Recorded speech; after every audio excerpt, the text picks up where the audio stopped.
हाथी और चीता की कहानी। एक समय की बात है, एक घने जंगल में एक विशाल हाथी और एक तेज दौड़ने वाला चीता रहते थे।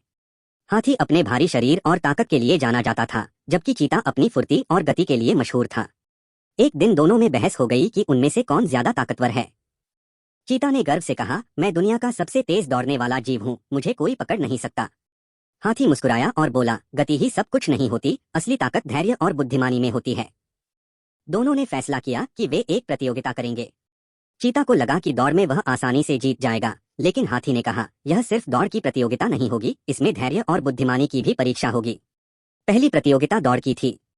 जैसे ही दौड़ शुरू हुई, चीता हवा की तरह दौड़ा और कुछ ही क्षणों में हाथी से बहुत आगे निकल गया। उसने सोचा कि वह जीत गया, लेकिन अचानक एक संकरी घाटी आ गई जिसमें उतरना मुश्किल था। चीता वहां रुक गया क्योंकि वह घाटी पार नहीं कर सकता था।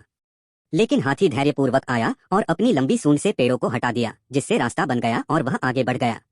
फिर दूसरी परीक्षा आई बुद्धिमानी की। जंगल के राजा शेर ने दोनों को एक पहेली दी। अगर तुम्हें नदी के उस पार जाना हो और पुल टूट गया हो तो तुम क्या करोगे? चीता बोला, मैं तेजी से दौड़कर कूदने की कोशिश करूंगा। लेकिन शेर ने कहा, अगर नदी चौड़ी हुई तो? अब हाथी बोला, मैं पेड़ों को गिराकर लकड़ी का पुल बनाऊंगा और सुरक्षित नदी पार करूंगा। शेर ने हाथी की बुद्धिमानी की सराहना की और कहा, गति महत्वपूर्ण है, लेकिन शक्ति, धैर्य और बुद्धिमानी के बिना अधूरी है।